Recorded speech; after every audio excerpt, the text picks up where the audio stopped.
আসসালামু আলাইকুম। আমরা কয়েকদিন ধরে কিছু মানুষের কার্যক্রম লক্ষ্য করছি, উদ্বেগের সাথে লক্ষ্য করছি যে তারা ইনিয়ে বিনিয়ে কিছু সাংবাদিক, ইনফ্লুয়েন্সার, সোশ্যাল মিডিয়া অ্যাক্টিভিস্ট এরকম অনেকেই দেখছি যে ইনিয়ে বিনিয়ে একটা জিনিস বোঝানোর খুব চেষ্টা করছে যে জিনিসটা খুবই হাস্যকর। বাংলাদেশে টো বলে কোনো কিছু নাই, ভারতীয় আধিপত্যবাদ এই দেশে কোনোদিন হয় নাই।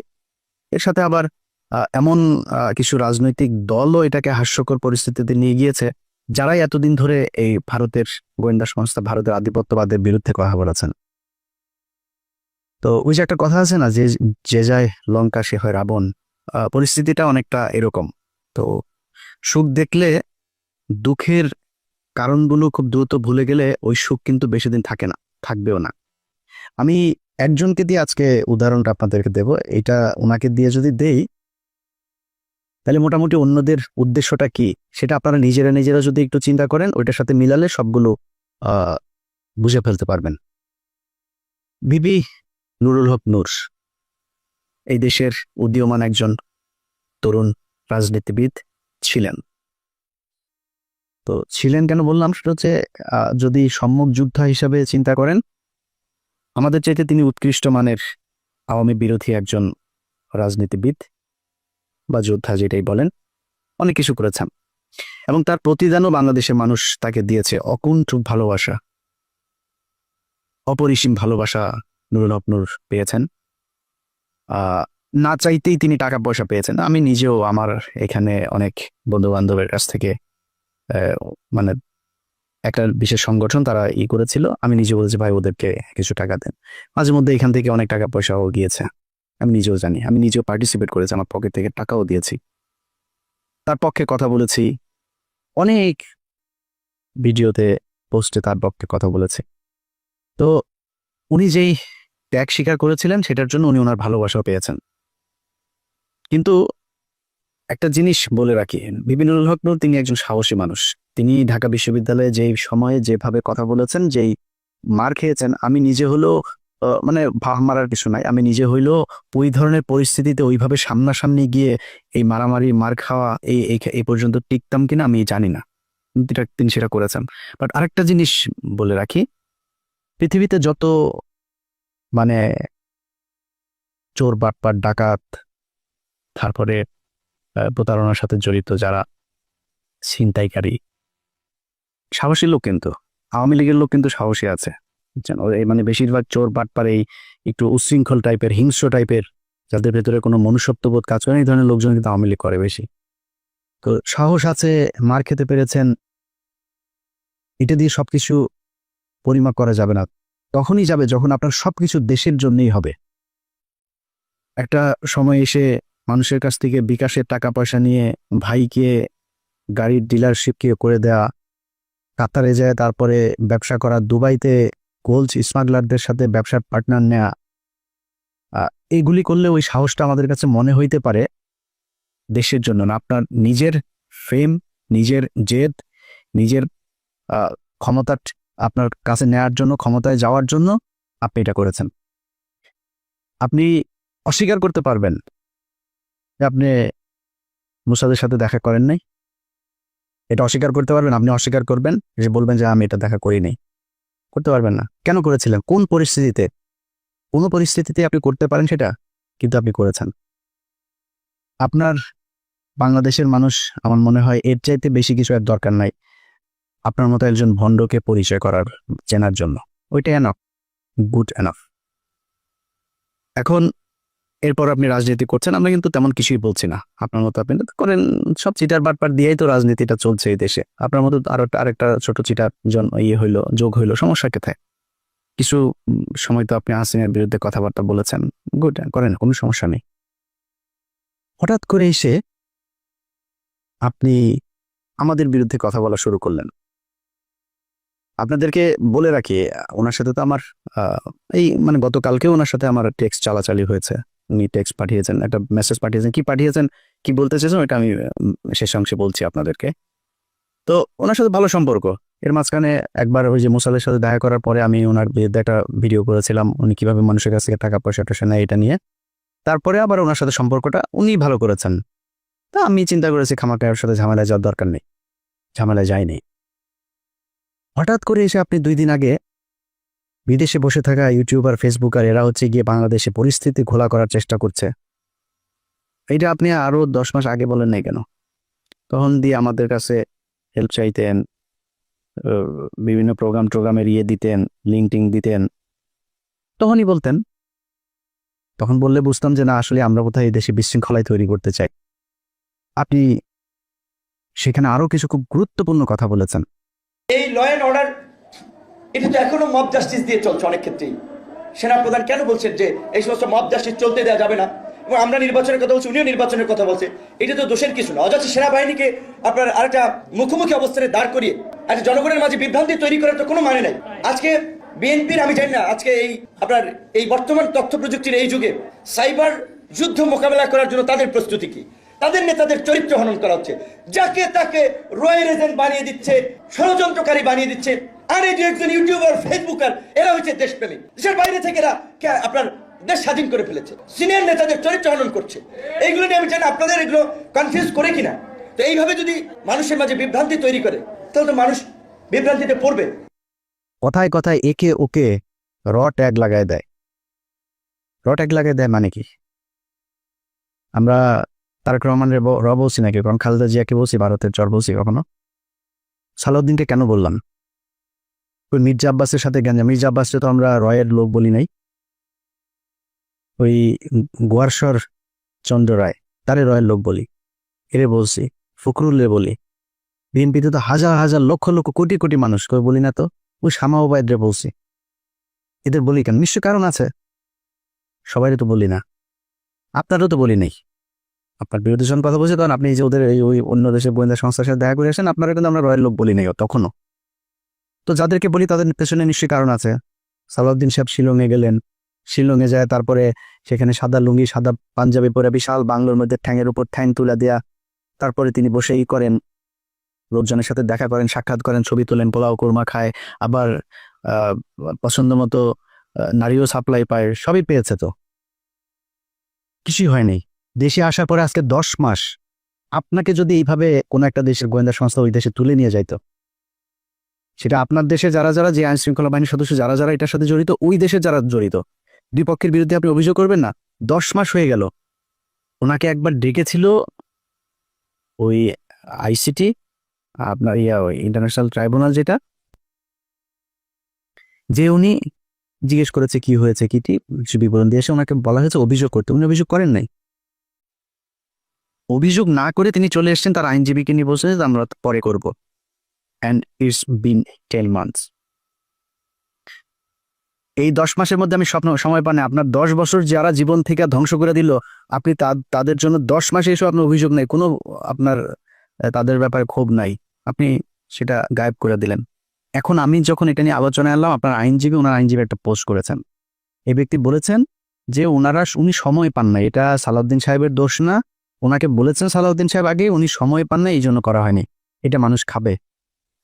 তো ভিপি নুরুল হক নূর, উনি খুব কষ্ট লাগলো ওনার। ওইটা শোনার পরে কিন্তু আমার মনে হইল যে সামথিং ইজ রং দেয়ার। আমার এই গত কয়েকদিনে আমি কয়েকজন মানুষের যেই মানে তাদের যেই কি বলবো, যে কার্যক্রম, তৎপরতা, এগুলো দেখে আমি কনফার্ম হয়েছি টাকা এক জায়গা থেকে বিশাল বড় অঙ্কের পেয়েছেন। আমি দীপিনুরকে আগের বার যেভাবে ধুয়েছিলাম না, দীপিনুর আমার সাথে কথা বলার প্রশ্নই আসে না, সে এরকম ছেলেই না, যথেষ্ট ঘাটতার আসে। এসছে কেন? কৌশল। আমার সাথে সে ঝামেলা যাইতে চান। আমার সাথে ঝামেলা গেলে তার রাজনৈতিক ক্যারিয়ারের সমস্যা হবে, সে নিজে গোলাম ময়লা রনির মতো হারাই যাবে, এই জন্য সে আমার সাথে আসতে চায় না। তো আসলো, এসে তারপর আমারে নিয়ে যা মনে চায়, আমাদের সবাই, আমি কনক সরোয়ার, পিনাকি ভট্টাচার্য, আমাদের যা মনে চায় তাই বলল। এখন সে এই ঝুঁকিটা কেন নিল?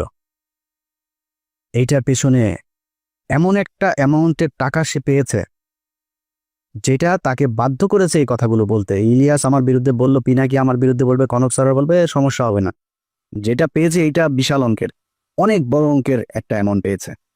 আরেকটা ছিল ওই যে তারেক, এও হঠাৎ করে এসে বলল, এরা তো ভাই কিছুই করতে পারেনি, সর্বোচ্চ কি পাবে? ধরেন বিএনপির সাথে যদি মিলে, বিএনপি বলবো, ওকে বাপ তোমার আমি পটুয়াখালীতে একটা আসন দিলাম, ওইটারে বলবে ভাই তোমারে আমি করি, তোমাদের এই এমপির সাথে মিলামিশা কিছু কাজ টাজ দিব না, টেন্ডার টেন্ডার দিব না, তারা কেউ তো দিবে না। কেউ কোনো দলের সাথে যদি যা লাগে যে আমরা তোমাদের সাথে থাকবো, ওর একক একটা পাবে না। নূর হয়তো একটা পাইতে পারে, ওরা ওইটাও দিবে না।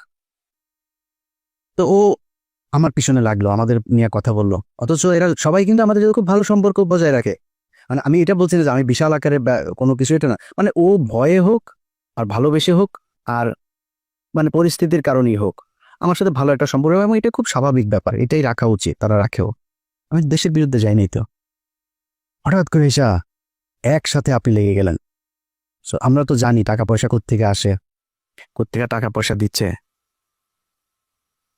আমরা তো বিক্রি হয়নি কারো কাছে, আপনারা বিক্রি হয়ে গেলেন। কয়টা টাকার জন্য আপনার পুরো ক্যারিয়ার ধ্বংস করে দিলেন। এই বাটপার এর আগে একটা কাজ করেছিল। আমরা চলেন আমরা ওই একটা বক্তব্য শুনে আসি তার। শেখ হাসিনা যখন তাকে ডেকেছিল গণভবনে হওয়ার পরে, তখন কিন্তু সে কিছু কথা বলেছিল সেখানে। সে কথাগুলো আগে শুনি, তারপরে আমরা পরে আলোচনায় যাই। আমিও যেটা বলেছি যে আমি ছাত্রলীগের কর্মী ছিলাম না, শুধু ছোটোখাটো একটা নেতাও ছিলাম, হলের পোস্টেড ছিলাম। আর আমি বিভিন্ন প্রোগ্রামে গিয়েছি, আমি দেখেছি নেত্রীকে ঢাকা মেডিকেল যখন বার্ন ইউনিটে বিএনপির আন্দোলনের সময় যখন আছে বিভিন্ন অকারেন্সগুলো ওঠে, তখন তিনি গিয়েছেন। আমরা রাস্তার পাশে দাঁড়িয়েছি, তাকে দেখেছি গাড়ির কালো গ্লাস থেকে, স্পষ্ট দেখতে পাইনি, টিভিতে দেখেছি। আর আজকে দেখার পরে আমি অনেকক্ষণ চেয়ে রয়েছি। আমি 2.5 বছর বয়সে আমার মা মারা যায়, আর আমার ছোটো ভাইকে এখানে এসেছে, ওর বয়স ছিল তখন 1 বছর। আমার মায়ের, এটা আমি যতটুকু মনে করতে পারি, আমি সেটা খুঁজে পেয়েছিলাম আমার প্রাইমারির একজন শিক্ষিকার মধ্যে, আমি যেই প্রাইমারিতে পড়েছি। আর আজকে আমি মাননীয় প্রধানমন্ত্রী এতদিন টিভিতে আমি ওভাবে দেখতে পাইনি, কিন্তু আজকে দেখে আসলে আমার মনে হয়েছে যে তার মধ্যে আমার মায়ের চেহারাটা আমি কিছুটা দেখতে পেয়েছি। এরকম একটা জিনিস হচ্ছে, সেজন্য অনেকে আসলে বিভিন্ন উপাধিতে বলে থাকেন। আর আমরা একটা জিনিস দেখেছি যে আসলে তিনি প্রধানমন্ত্রী হিসেবেও, আমি বলবো না তিনি প্রধানমন্ত্রী, তিনি সবার প্রধানমন্ত্রী, তারপরেও তার কিছু স্পেশাল আসলে ক্যারেক্টার যেটা আমরা দেখেছি, যে কখনো ছোট শিশুকে কোলে নিয়ে মানে একদম সিম্পল একজন যে নারীর যে ভূমিকা, সেই ভূমিকা অবতীর্ণ। আবার যখন দেখেছি আন্দোলন সংগ্রামে মানে তার শুনেছি ওই সময়ের তার সেই মানে ছাত্র রাজনীতি থেকে উঠে এসেছে, তার কৃতিত্বের কথা আমরা শুনেছি। আর বঙ্গবন্ধুর কথা তো এটি আসলে তো শুধু আমরা না, সারা বিশ্বের মানুষ জানে। আর তার সুযোগ্য কন্যা যদিও শেখ রেহানা আপা আমরা রয়েছে, কিন্তু এটি তো আমরা মানে সবার মধ্যে সব গুণ এককভাবে থাকে না, কিন্তু আপা আমরা মনে করি যে আসলে যেটা বঙ্গবন্ধুর মধ্যে অনেকে বলে যেটা ছিল, তার পুরোটা মনে হয় যে আমাদের নেত্রী পেয়েছেন। আমার আপার প্রতি অনুরোধ থাকবে যে আসলে অনেকে যেটা আমি আপা বলতে চাইনি, কারণ আমি আসলে মানে মায়ের ওই জায়গাটাকে তাকে দেখতে চেয়েছিলাম, কিন্তু সবাই ছাত্রলীগ, আমিও যেটি করেছি সবাই আপা আপা বলে, এই জন্য আমার মুখ থেকে ঘটনাটা বের হয়েছে যে আমার ছাত্রলীগের ভাই বন্ধুরাও কেন যেন আমাকে আসলে জামাত শিবির বানানোর জন্য তারা খুব একটি অপপ্রচার করেছিল। তাদের ছাত্রলীগের এতগুলো এরকম একটা পোস্টে থাকা অবস্থায়, আর আপনারা দেখেছেন যে আমার পরিবারের, আমি আশা করি যে মাননীয় প্রধানমন্ত্রীর কাছে আমার পরিবারের সকলের মোটামুটি একটা তথ্য আছে, সেখানে দেখেছেন যে আমার পরিবার আসলে মানে পুরো পরিবারে ছিল আওয়ামী ব্যাকগ্রাউন্ডের। কিন্তু আসলে আমি অনেক কথাই বলতে চেয়েছিলাম, কিন্তু আবেগ ভালোবাসায় অনেক কিছুই ভুলে যাচ্ছি। জয় বাংলা, জয় বঙ্গবন্ধু। আর আমি প্রধানমন্ত্রীর অনেকটা প্রোটোকল, এই কারণে আমি অনেকটা আমার একটু ইচ্ছা ছিল যে বঙ্গবন্ধু শেখ মুজিবুর রহমানকে কখনো তো দেখিনি, তার কথা শুনেছি। আর তার গান, যেটি আমি ক্লাস 5-এ একটা গান খুব ভালো লেগেছিল, আমাদের স্কুলের মাঠে মুক্তিযোদ্ধা সংসদ সন্তান কমান্ডের আয়োজনে একটা প্রোগ্রাম ছিল, ওখানে এরকম একটা গান ছিল, যদি রাত পোহালে শোনা যেত বঙ্গবন্ধু মরেনি, তাহলে আমরা পেতাম জাতির পিতা বিশ্বপিত মহান নেতা, এরকম একটি গান। আর বঙ্গবন্ধুর প্রেমে তো সবাই পড়েছে। আর আমার যেহেতু আমি বলেছি আমার মাকে আমি সেই 2.5 বছর বয়সে হারিয়েছি, আমাদের প্রথমে আমার ইচ্ছা ছিল যে আমি মাননীয় প্রধানমন্ত্রীকে, যেমন ভারতের নরেন্দ্র মোদী আমরা দেখেছিলাম মাননীয় প্রধানমন্ত্রী যখন গেছেন কোনো রকম প্রোটোকল ব্রেক করে তিনি তাকে ওয়েলকাম জানিয়েছিল, আমার একটা ইচ্ছা ছিল তাকে মানে একদম ঝটিকা আগে তাকে সালাম করাটা। কিন্তু আমি ভাবছি তার পিছনে যেহেতু তার নিরাপত্তা রক্ষীরা রয়েছে, সেটা বিঘ্ন ঘটবে কিনা, এই জন্য আমি যাইনি। আমি একটু মাননীয় প্রধানমন্ত্রী আপনাকে একটু, যেহেতু আমার মা নাই, আমি বলেছি আমার সেই মাতৃত্বের ছায়াটা আমি দুজনের ব্যক্তির মধ্যে খুঁজে পেয়েছি, সেটা আমার শিক্ষিকা এবং হচ্ছে আপনি, আমি একটু আপনাকে সালাম করতে চাই।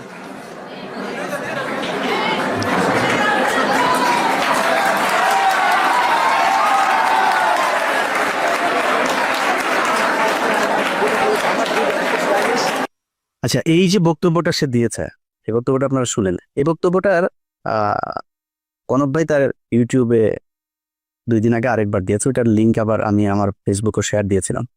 তো শেয়ার দেওয়ার সেটা আবার তার চোখে পড়েছে, পড়ার পরে সে সকাল থেকে কিন্তু আমি ভিডিও যখন রেকর্ড করছি এটা হয়তো আপনারা কালকে দেখবেন, সে সকাল থেকে কনক ভাইকে অনেকবার ফোন দিয়েছে, আমি কনক ভাইয়ের সাথেই ছিলাম, অনেকবার ফোন দিয়েছে সে। ও আমরা অন্য আলাপে ছিলাম, ফোন টোন ধরা হয়নি কার। একটু পরে সে তার ফেসবুকে পোস্ট করেছে, এইসব ইউটিউবাররা তার পিছনে আগেও লেগেছিল, সে পাত্তা দেয় নাই, এটা পোস্ট করেছে সে তার ফেসবুকে। তো সে আমাকে একটা লিঙ্ক পাঠিয়েছে, এর কিছুক্ষণ আগে আবার একটা লিঙ্ক পাঠিয়েছিল আমাকে, সে ব্যাখ্যা দিয়েছে। সে ব্যাখ্যায় সে বলেছে, কি বলেছে চলেন ব্যাখ্যাটা আগে শুনি। ওই যে শেখ হাসিনার ওইখানে গণভবনে গিয়ে যে বক্তব্য দিয়েছিল সেটার ব্যাখ্যাতে, তার জবাবটাতে আপনারা সন্তুষ্ট হন কিনা চলেন শোনা যাক। আমার কাছে ফোন আসলো তৎকালীন প্রধানমন্ত্রীর কার্যালয়ের থেকে, যে ডাকসুর সমস্ত প্যানেলকে তিনি চায়ের আমন্ত্রণ জানিয়েছে। যাওয়ার সিদ্ধান্ত নেওয়ার আগেই তখন আমার বাবাকে এই পটুয়াখালী থেকে ঢাকায় নিয়ে আসা হয় এবং নিয়ে এসে তাকেও কিছুটা আসলে যে আতঙ্কিত করা হয় যে আপনার ছেলে যদি না যায় আপনার ছেলেকে মেরে ফেলতে পারে। যে দেখেন খালেদা জিয়ার মতো একজন বিশাল মাপের নেত্রী, তাকে জেলে নিয়েছে, বিএনপির নেতাকর্মীরা কি আন্দোলন করে তাকে বের করতে পেরেছে? সে যদি না যায় এটার জন্য তার পরিণতি কিন্তু চরম আসলে খারাপ হতে পারে। তো এখন আমার মা নেই, তো আমার বাবা আসলে এক প্রকারে আমার বলা চলে যে খুব ক্ষমা চাওয়ার মতো, যে বাবা আমি তো তোদেরকে মানুষ করেছি, আমি তোদের কাছে কিছু চাই নাই বলি নাই, তোরা বিশ্ববিদ্যালয়ে পড়স, আমি তোর একটা অনুরোধ করি যে যেহেতু প্রধানমন্ত্রীর পক্ষ থেকে দাওয়াত করা হয়েছে গণভবনে যাও। উনি স্বাভাবিকভাবেই যে একজন মায়ের জাতি, তো ওনাকে তুমি সেভাবেই সম্মান করবা। আমার বাবাই আমাদেরকে তখন মায়ের আদর বাবার আদর দুটো দিয়ে বড় করেছে। তখন আসলে আমি খুব একটা দায়বদ্ধতার মধ্যে পড়ে যাই যে আমার বাবার কথা বা বাবার একটা আকুতি বা আমি নিজে যে ক্যারেক্টারের বলা চলে সেটা আমার বাবার অনুরোধের কারণে। এবার আপনারা বলেন তার এই যেটা সে বলেছে এটাতে আপনারা সন্তুষ্ট কিনা, আপনারা নিজের কাছে জিজ্ঞেস করেন। দেখেন তাকে নাকি তার বাবাকে চাপ দিয়ে তারপরে তাকে সেখানে যেতে বাধ্য করেছে। তো বাবাকে আপনার কি মনে হয় ভিপি নূর যা যা করেছে সেটা যদি সাজানো নাটক না হয়, আমার তো মনে হয় প্রতিটা ঘটনাতেই তার বাবা মাকে চাপ দিয়েছে। আরে ভাই, আমার বোনের হাজব্যান্ডকে চাকরি থেকে বের করে দিয়েছে, আমার ভাইদেরকে একবার ওই জেলায় একবার ওই জেলায়, আমার ভাইরে কনস্টেবল আমার বাসার নিচে যায় দোতলা থেকে ডাক দেয়, এই নিচে নেমে আয়, আমার ভাইরে। তো আমি ওইটার নাম টাম কোনো কিছু জানি না, ওই কনস্টেবল আর সার্ভিস বাজে ওরা আমি খুঁজতেছি যে কারা কারা গিয়েছিল ওই দিন আমার ভাইরে, ওরা তুই তো টুকারি করে কথা বলে তারপরে নিচে নামতে বলছিল। আমি তো জানি যে প্রশাসন কি করে। আপনার আব্বারে ওই দিন প্রেশার দিল, আপনার হাতে পায়ে ধরলো আইসা, আর আপনি তার পক্ষে। আপনার বলছিল যে বক্তব্যের শেষে জয় বাংলা বলবেন, জয় বাংলা বললেন কেন? না, আপনার এখানে অ্যাটেন্ড করতে বলেছে, আপনি ই করতেন। বক্তব্যের শেষে আবার বললেন আপনি ওনার একটু পায়ে শুয়ে সালাম করতে চান, এটাও আপনার বাপেরে বলছিল নাকি? বাদ দিলাম, এই দুইটাও বললাম যে ধরলাম যে তোর জয় বাংলা বলাইছে আর পায়ে ধরেও মাপছে, বলছে এটা দুইটা বলতেও না, তোর বাপেরে ডিম টিম দিব কিছু একটা বলছে। মানে আমি ওনার বাবার ডিসরেসপেক্ট করছি না, মানে ওনার কথা অনুযায়ী ওনার বাবাকে নিশ্চয়ই মারধর করবেন, সরি ওইভাবে বলার জন্য। তো ধরলাম এটা আপনার বাবাকে মানে রিমান্ডে নিবে, মারধর করবে এরকম বলেছে। আপনার বলছিল যে আপনার মায়ের মতো শেখ হাসিনা, দুইজন মানুষ আপনি বড় হয়ে দেখেছেন আপনার মায়ের মতো শেখ হাসিনা, এরে পিপি নূর। শেখ হাসিনা কারোর মায়ের মতো হইতে পারে না, এই পুরো দুনিয়ার মধ্যে ওই ওয়ান পিস। শেখ হাসিনার এই পিস আর সারা পৃথিবীতে জীবনে কোনোদিন জন্ম হয় নাই ফেরাউনের মতো, এটাই এক পিস, এটাই এখন এই পিস সারা দুনিয়ায় নাই, সামনে আর আসবেও না। তোর মার মতো দেখতে কেমনে হলো, তুই কেমনে বুঝলি যে তোর, আর বলে যে সে ছোটবেলায় মারা গিয়েছে, ছোটবেলায় মারা যায়, তোর মার এই বয়সে, ওর বয়স তো এখন 74 বছর বয়স, তুই এখন এসে কেমনে বুঝলি যে তোর মায়ের মতো? বললো এই যে নাটকগুলি, তো এগুলিতে আমরা বুঝি যে আপনি আগেও সেল হয়েছিলেন, সেদিন ওইখানকার এসএসএফ এর একজনের কাছে শোনা আপনি ব্যাগ নাকি নিয়েই বের হয়েছিলেন। সত্য মিথ্যা এটা আপনি বলতে পারবেন, কি হয়েছিল, কেন এত কিছু করেছিলেন। আমরা যেটা বলতে চাই, অ্যালার্মিং যেটা, আপনি কি করেছেন না করেন সেটা একান্ত ভাই আপনার ব্যাপার, যেটা অ্যালার্মিং এই ধরনের ছোট ছোট রাজনীতিবিদরাও যদি নাকি বিদেশি গোয়েন্দা সংস্থার টাকা নিয়ে সেই গোয়েন্দা সংস্থার পক্ষে কাজ করার জন্য এইভাবে উঠে পড়ে তারপরে লাগে, এটাই দেশের অস্তিত্বের জন্য চরম হুমকি।